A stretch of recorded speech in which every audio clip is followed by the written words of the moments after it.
The overall goal of this procedure is to generate lineage-specific human-induced pluripotent stem cell, or HIPSC, knock-in reporters using CRISPR-Cas9-mediated homologous recombination.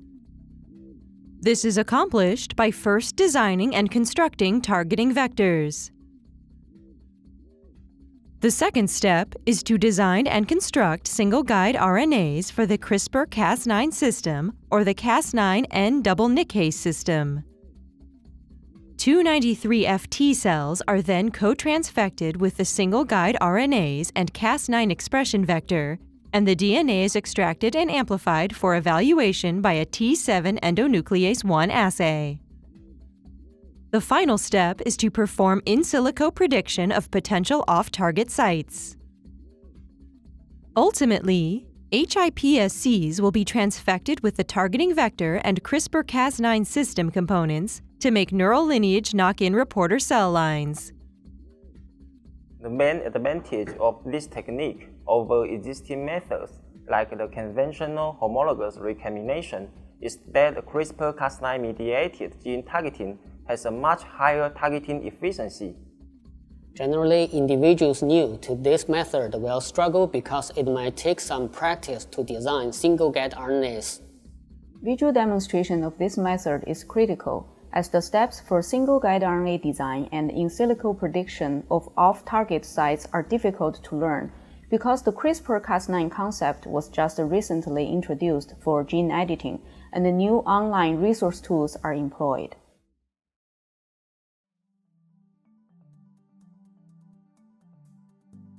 Upon determination of the lineage-specific marker, locate the genomic sequence of the gene and design the homology arms accordingly. The ALD-H1L1 genomic locus is used in this example. The targeting construct is made by subcloning GFP downstream of the genomic sequence right before the stop codon, connected by self-cleaving 2A peptide sequences. Add a positive selection cassette, such as a floxed neomycin cassette, downstream of the reporter. Include a negative selection cassette, for example thymidine kinase, outside of the 3' homology arm.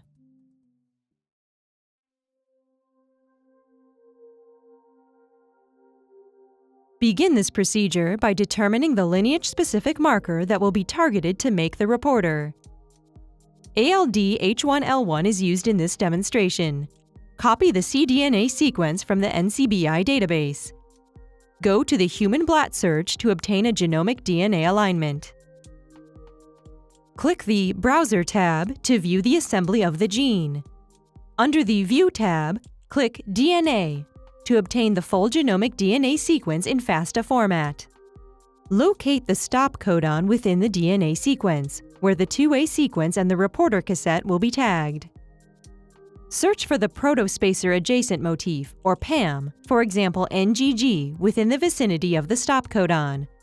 Scan both strands to locate the appropriate NGG sequence. Copy the sequence of the 20 bases immediately upstream of NGG and paste it into the web designing tool ZFit. Design oligos with overhangs compatible with MLM3636, the human gRNA expression vector with a U6 promoter. After both forward and reverse oligos have been synthesized, proceed to make double-stranded single-guide RNA. For a 50 microliter reaction, add 22.5 microliters of forward and reverse oligos, respectively, and 5 microliters of annealing buffer.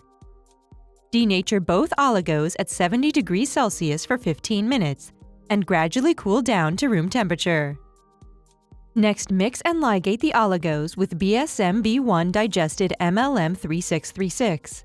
For a 20 microliter reaction, add 1 microliter of oligos, 100 nanograms of MLM3636, and 1 microliter of T4 ligase.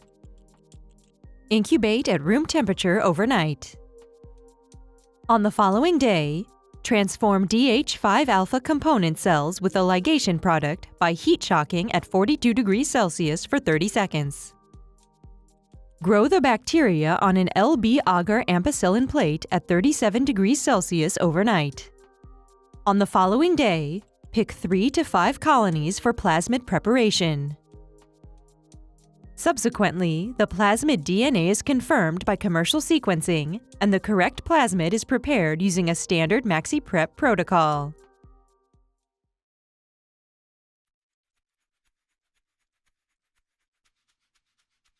To begin this procedure, obtain a double nickase Cas9n D10A vector.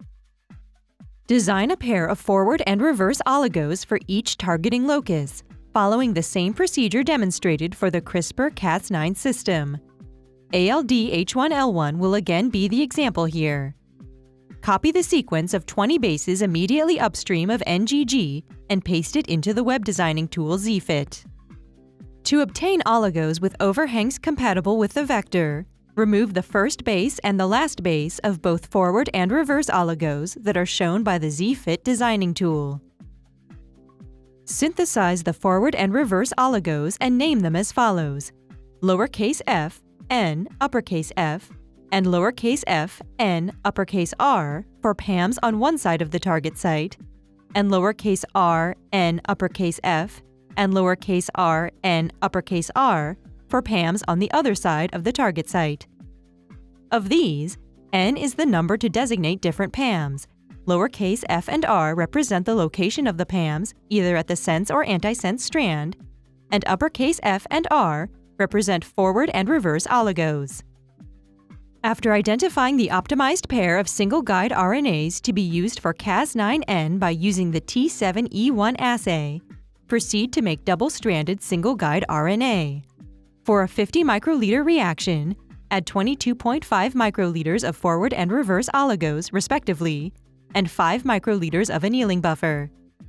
Denature both oligos at 70 degrees Celsius for 15 minutes and gradually cool down to room temperature. Mix and ligate the oligos with BBS1 digested double nickase Cas9n D10A vector. For a 20 microliter reaction, add 1 microliter of single-guide RNA, 100 nanograms of BBS1 digested vector, and 1 microliter of T4 ligase. Incubate at room temperature overnight.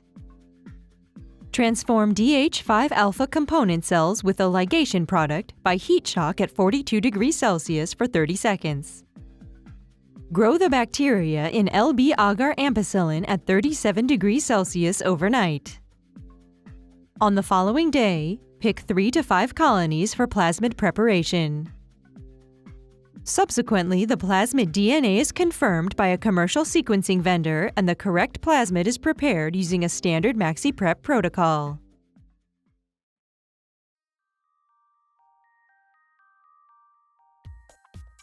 To begin this assay, co-transfect 293F T cells with the single-guide RNA plasmid and Cas9 expression vector.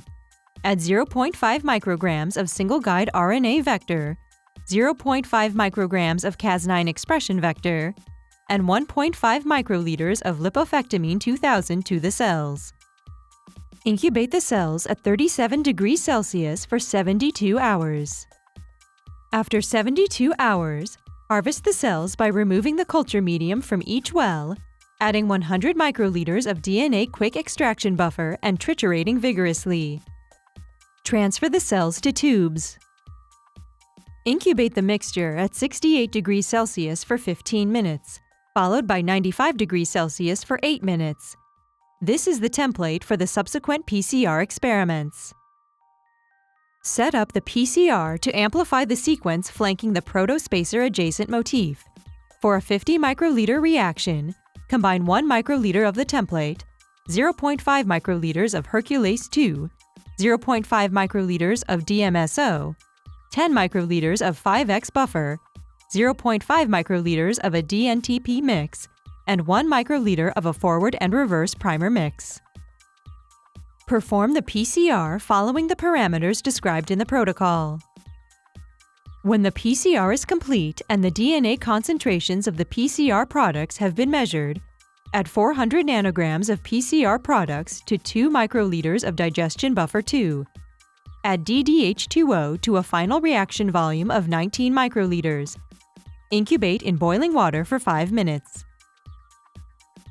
Let the reaction sit on the bench for 45 to 60 minutes to naturally cool it down to room temperature. Next, add 1 microliter of T7E1 and incubate at 37 degrees Celsius for 15 minutes. Stop the reaction by adding 2 microliters of 0.25 molar EDTA mixed with 6X DNA loading dye. Load the entire 20 microliter reaction to a 2.5% agarose gel. Run the gel at 100 to 150 volts for 30 minutes. Inspect the gel under UV light to evaluate single-guide RNA-mediated cleavage. Subsequently, create neural lineage reporters by electroporating human-induced pluripotent stem cells, or HIPSCs, with a linearized targeting vector, Cas9003 expression vector, and appropriate single-guide RNA vector or vectors.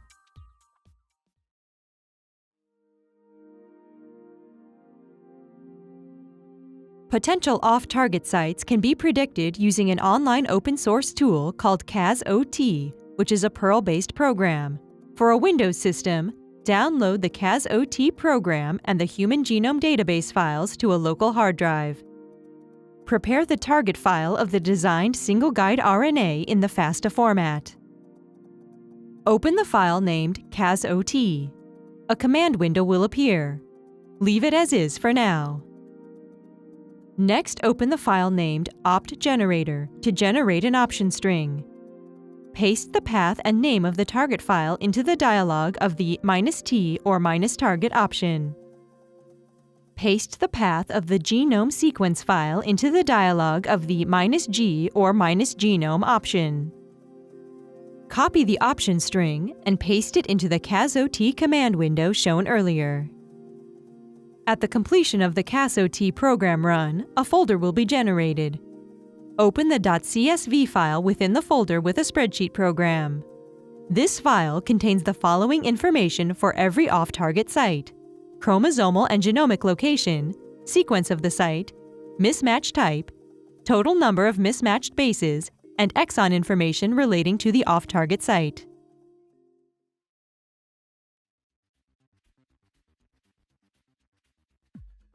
Before transfecting HIPSCs, the single-guide RNAs are evaluated in 293F T cells by the T7E1 assay.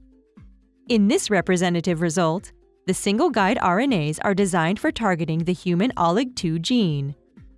Lanes 1 through 3 are transfected with the Cas9 expression vector, and lanes 4 through 11 are transfected with the Cas9N nickase expression vector. GFP is used as a control. Lane 2 contains single-guide RNA for OLIG2 targeting using Cas9. Lane 5 contains binding sense strand only. Lane 6 contains single-guide RNA binding antisense strand only. And lanes 9 and 10 contain a pair of single-guide RNAs for both DNA strands. The undigested PCR product is about 614 base pairs. In lane 2, a portion of PCR products are digested into 2 bands of about 470 base pairs and 140 base pairs, with an insertion and deletion percentage of 33%. In lanes 9 and 10, the 2 digested bands are about 410 base pairs and 200 base pairs, with insertion and deletion percentages between 3 and 8%.